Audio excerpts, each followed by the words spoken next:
नमस्कार दोस्तों। जैसे कि हम सबको पता है कि इकोनॉमी में हम लोग ब्रिटेन से आगे निकल चुके हैं और आज वर्ल्ड के 5th रैंकिंग में हम लोग हैं।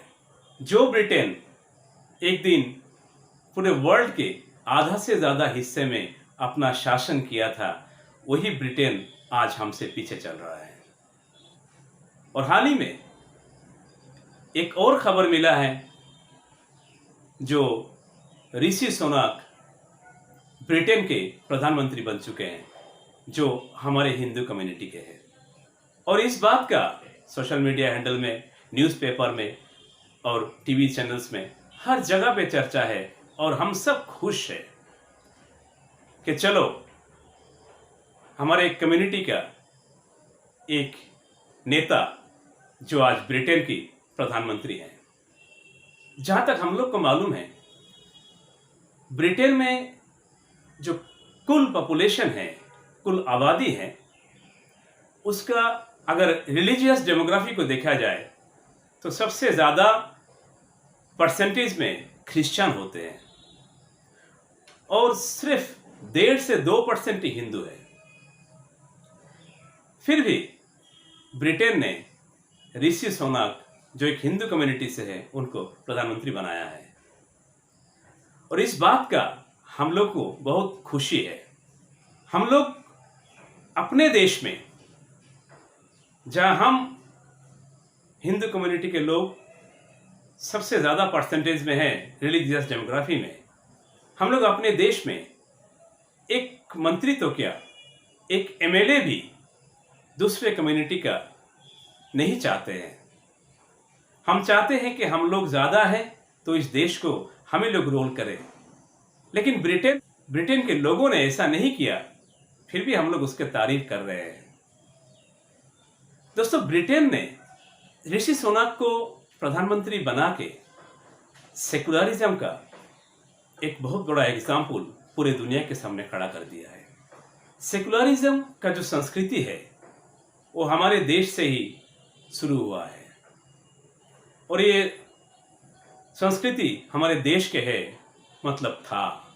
लेकिन बहुत साल इस सेकुलरिज्म के रास्ते पे चल के आज कुछ सालों में हम लोग को ये धीरे धीरे मालूम होने लगा है कि इस रास्ते में चल के हमारे देश आगे नहीं बढ़ सकता है और हम धीरे धीरे उस संस्कृति से खुद को अलग करने की कोशिश में लगे हुए हैं। तो दोस्तों, जो संस्कृति को हम लोग पीछे छोड़ के आ रहे हैं, उसी संस्कृति को ब्रिटेन ने अपना लिया है।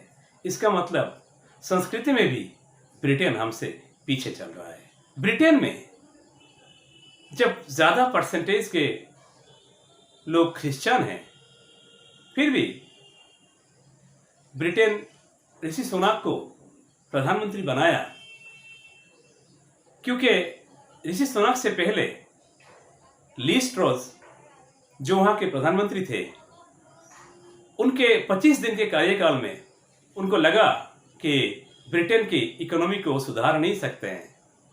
तब ब्रिटेन की खराब इकोनॉमी को गलती मान के और ये सारा गलती अपने ऊपर लेके लीज ट्रस ने जब प्रधानमंत्री का पद से रिजाइन कर दिया, तब 25 अक्टूबर को ऋषि सुनक प्रधानमंत्री पद को संभाले। और ऐसा उन्होंने इसलिए किया क्योंकि ऋषि सुनक एक बहुत काबिल इंसान है। उनका जो एकेडमिक क्वालिफिकेशन है वो उसको मैच करता है। वो फिलोसफी और इकोनॉमिक्स में पढ़ाई किए हैं और स्टैनफोर्ड से एमबीए भी किए हैं और उनका पॉलिटिकल करियर भी बहुत अच्छा है और उनके पॉलिटिकल एक्सपीरियंस और दूसरे देशों के साथ जो संपर्क का जो एक्सपीरियंस है और खासकर इकोनॉमी का जो ट्रेजरी है, उनको कैसे चलाना है, इसका एक्सपीरियंस भी उनको बहुत ज़्यादा है। तो सिर्फ काबिलियत की आधार पे ऋषि सुनक को उन्होंने प्रधानमंत्री बना दिया। और ऐसा हम लोग को देखने नहीं मिला कि जो ब्रिटेन के लोग, जिनकी कम्युनिटी की परसेंटेज ब्रिटेन में सबसे ज़्यादा है, उस कम्युनिटी के लोग कई जगह विरोध प्रदर्शन कर रहे हैं, पोस्टर फाड़ रहे हैं, आगजनी कर रहे हैं या तो रोड ब्लॉकेज कर रहे हैं। ऐसा कई जगह देखने नहीं मिला। उनको भी लगा कि चलो एक काबिल इंसान को प्रधानमंत्री बनाया गया है, हमें सिर्फ उनका काबिलियत को देखना है, वो किस कम्युनिटी से बिलोंग करना है ये हम लोग को देखना नहीं है, क्योंकि हम लोग को अपने देश को इकोनॉमी में स्ट्रॉन्ग करना है। ब्रिटेन का इकोनॉमी क्यों डाउन हो गया और क्यों इंडिया से पीछे चला गया, इसके ऊपर भी हम एक वीडियो बनाएंगे। कुछ ही दिन में ये वीडियो आपके सामने आएगा, लेकिन आज ये चर्चा का विषय नहीं है। ब्रिटेन में जब ऋषि सुनाक को प्रधानमंत्री बना दिया, जब उन्होंने सेकुलरिज्म का एक अच्छा एग्जाम्पल खड़ा कर दिया, तो हमारे देश के सोशल मीडिया हैंडल्स, जो लोग सोशल मीडिया में अपना पोस्ट करते हैं, कमेंट्स करते हैं, और जो मीडिया चैनल्स हैं हमारे यहाँ पर, जो मीडिया है जो हमारे देशवासी को क्या सही क्या गलत का पाठ पढ़ाते हैं, वो सारे लोग इसका तारीफ कर रहे हैं कि ब्रिटेन में हमारे हिंदू कम्युनिटी का एक आदमी को प्रधानमंत्री बना दिया। लेकिन एक चीज समझ में नहीं आ रहा है कि जब ब्रिटेन में सेकुलरिज्म का एक एग्जाम्पल खड़ा किया है तो हम लोग को इतनी खुशी हो रही है, और होना भी चाहिए, लेकिन वही हमारे देश में कई आदमी कभी भी अपने विचार रखने के लिए अगर सेकुलरिज्म का पक्ष में दो बातें सोशल मीडिया में पोस्ट कर देता है, तो एक बड़ा परसेंटेज का सोशल मीडिया में जो लोग हैं वो लोग उसका पीछे पड़ जाते हैं, और सिर्फ उसको गाली नहीं देते हैं, उसका माँ बाप भाई बहन सबको गाली देते हैं, और ऐसा गाली देते हैं जो कानूनन एक बहुत बड़ा अपराध है।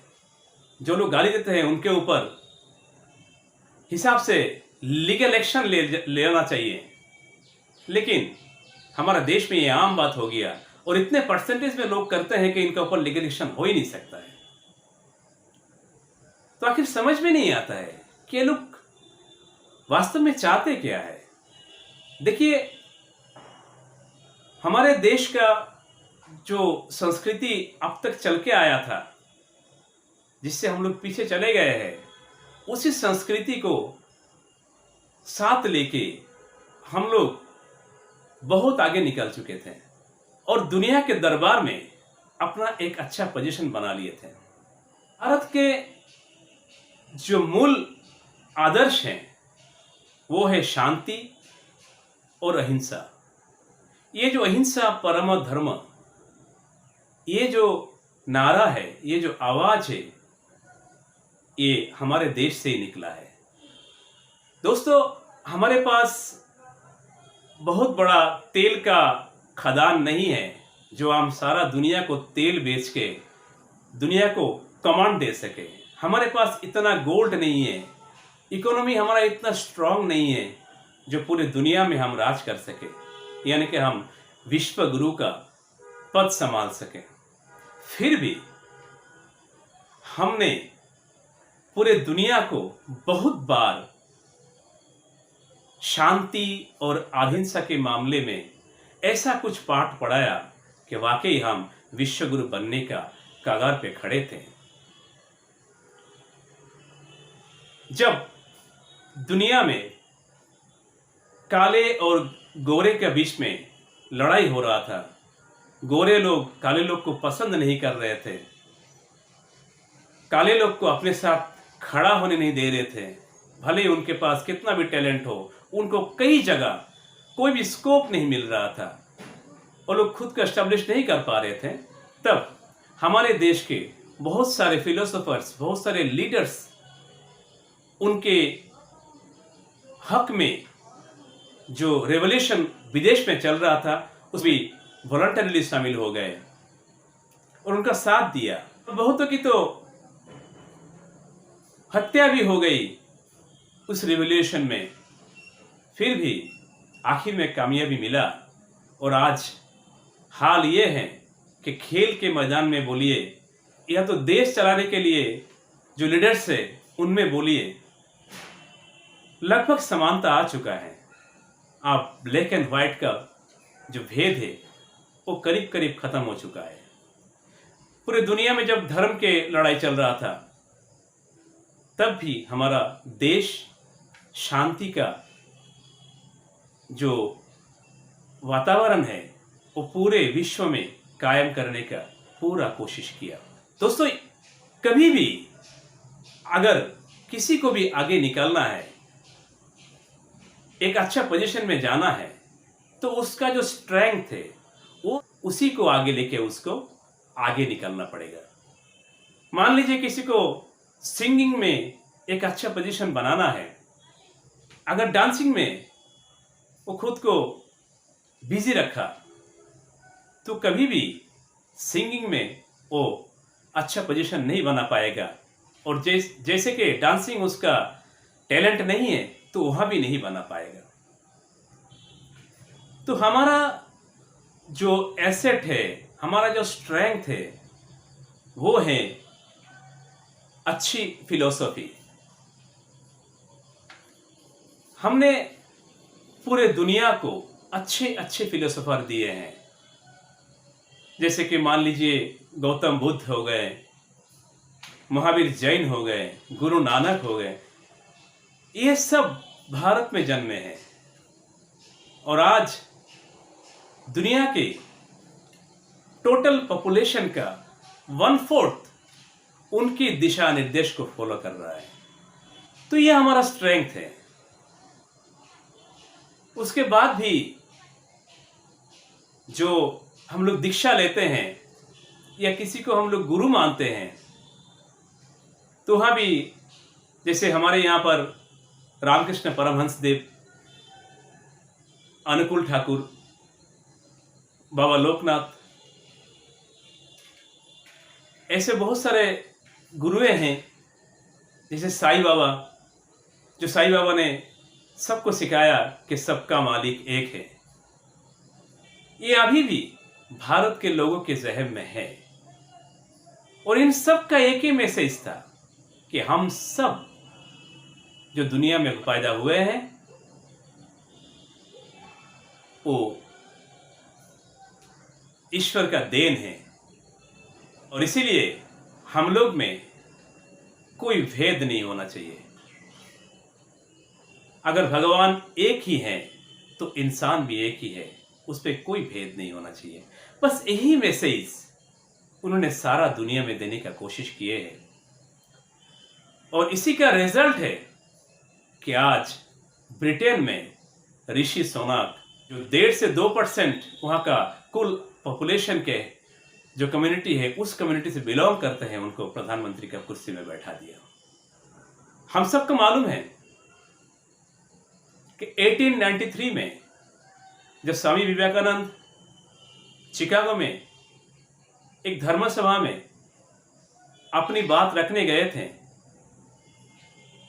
तो उनके जो स्पीच हैं उस पर कहीं जगह भी ये सुनने नहीं मिलेगा कि उन्होंने दूसरे धर्म को छोटा दिखाया। उन्होंने सिर्फ अपने धर्म में क्या अच्छाई है वही पूरा दुनिया को बताया। उन्होंने वेद उपनिषद का एक एक पन्ना पूरे दुनिया के सामने रख दिए हैं और ये बताएं कि हमारे देश में ऐसा कोई भेदाभेद नहीं है। हाँ, 2-4 लोग अपने स्वार्थ के लिए ऐसा कर सकते हैं, लेकिन हमारे जो धर्म ग्रंथ है, हमारे जो वेद उपनिषद में है, ऐसा कोई जगह लिखा नहीं है कि हम लोग में ऊंच नीच का भेद है, वर्ण का भेद है, धर्म का भेद है। ऐसा कुछ नहीं है। तो ये तो हमारे गुरु थे और इनके नक्शे कदम पे चलकर हम थर्ड वर्ल्ड के जो इंडिया है,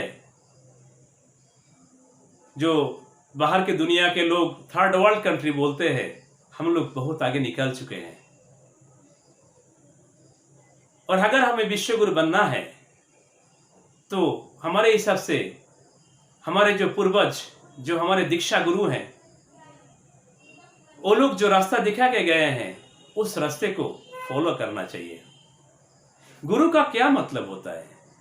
गुरु वही है जो अपने शिष्य को सही रास्ता दिखाए, और उन्होंने हमें सही रास्ता दिखाया और हमने भी पूरे दुनिया को सही रास्ता दिखाया है।